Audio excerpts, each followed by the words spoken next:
Juan Kapitulo 6, versikulo 35. Si Jesus miingon kanila, Ako mao ang pan nga naghatag sa kinabuhi. Ang muari kanako dili nagayod gutumon, ug ang mutuo kanako dili nagayod uhawon. Ang mga puno Pan sa kinabuhi. maglikon unta sa mong pagtuo ug gagaka kami sa pagtuman sa imong mahal nga kasuguan. Ang ginuman na kaninyo. Santos nga Ebanghelyo sumala ni San Mateo. Si Jesus miingon sa iyang mga tinunan, sa inyong pag-ampo, ayaw daghana ang inyong mga pulong. Ingon sa gibuhat sa mga pagano, nagunahuna, kadunggon sila tungod sa kataas sa ilang pag-ampo. Ayaw pa nag-ingon kanila, ang inyong amahan na hibalo ng daan sa inyong gikinahanglan, bisa pagani dili pa kamo mangayo kaniya. Inani ninyo pag-ampo. Amahan namo nga naa sa langit. Simahon unta ang ngalan mo. Maghari ka kanamo. Ug tumanon ang imong pagbuot dinhi sa yuta, ingon nga gituman kini didto sa langit. Ihatag kanamo ang kalanon sa among gikinahanglan karong adlaw. Pasilua kami sa among mga sala. Ingon gipasaylo namo ang nakasala kanamo. Ayaw kami itugya sa malisod nga pagsulay. Luwas sa hinuon kami sa dautan. Kay imo ang gingharian, ang gahom ug himaya hangtod sa kahangturan. Kay kung pasayloon ninyo, ang nakasala kaninyo, pasayloon usab kamo sa inyong amahan nga tuwa sa langit. Pag kung dili ninyo sila pasayloon, dili usab kamo pasayloon sa inyong amahan nga tuwa sa langit. Ang Ebanghelyo sa atong Ginoo. Pasalamati ang Ginoo kay siya maayo, ang iyang gugma mulungtad hangtod sa kahangturan. Pasalamati ang Diyos sa tanang mga Diyos, ang iyang gugma malungtaron.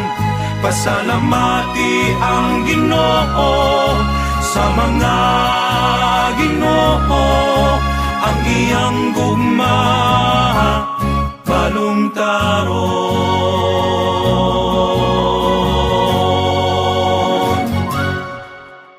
Ang amahan namo, walay duda, usa ka matahom kaayong pag-ampo. Ang labing nindot nga kaha, gitawag na to ga hunahunaan, sugad nga kini gimugna ni Jesus mismo.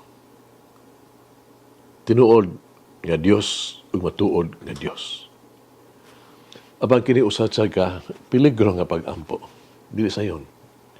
Kini usama kini sa usa ka matahom kaayong sundang ba. Usa ka sundang nga gidayan-dayanan ug mahalong mga bato ug hait kay kini kaayo. Ang magamit nini ingon nga sundang dali na kay makasamad silang kaugalingon kung sila dili magbantay. Tingali mas maayo pa na dili paggamit ini kung dili kita mabinantayon o danghag ta. Ngano man. Tungay kinigong pag-ampua makapasaylo sa atong mga sala. Depende man sa atong pagpasaylo sa nakasala ka nato. Huwag na maghimo sa amahan namo, kausa ka makuyaw, lisod kaayo nga pag-ampo.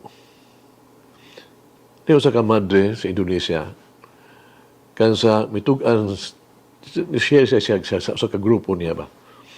Pumpa niya, sa sulod sa 15 katuig, wala gisa kaampo ni pag-ampo ang amahan namo. Ang rason tungkol kay siya kasing-kasing, wala gisa pasaylo sa isang amahan. Nga diin, tawag nakasala diha kaniya. Kining madre, himpit nakasabot unsa ang kahulugan sama namo. Ning puntuha tingali, ang ubang kanato mahibulong ngano nga si Jesus naghatag og dakong kibugaton sa pagpasayloay sa isig usa. Ang tubag ni ana nga pangutana, yano ra kayo. Tungod kay si Jesus na higugma kanato. Kinahibalo siya nga, bisan unsang pagdumili sa pagpasaylo sa uban, mas makadaot kanato, labaw pa sa makadaot sa uban. Siya maluluyon, nagsugo kanato sa pagwagtang sa tuang kasakit, pinaagis pagpasaylo sa tuang isikatao. Sa libro nga giuluhan og Better to Light a Candle, gipahayag kung unsa ka importante ang pagpasaylo. Ang pagdunot batok sa usa nga makasala kanato. Sila misulat, makadaot sa atong physical, emotional ug spiritual nga kaayuhan, kini literal kaayong mapatay kanato. Doon ay mga panahon, natural lang, mabati kita kasuko o kalagot. Apan, mahimo na itong wagtangon kining negatibo nga mga emosyon, pinagi sa pagpasaylo. Ang pagpasaylo, di lamang tabang makaluwas sa uban, di ka sa makadaot, nga efekto sa ato ang dili maayong kamubuton, kini makayo usab ka nato. Nag-ampo kita. Minahang Ginoo, nining panahon sa Kwaresma.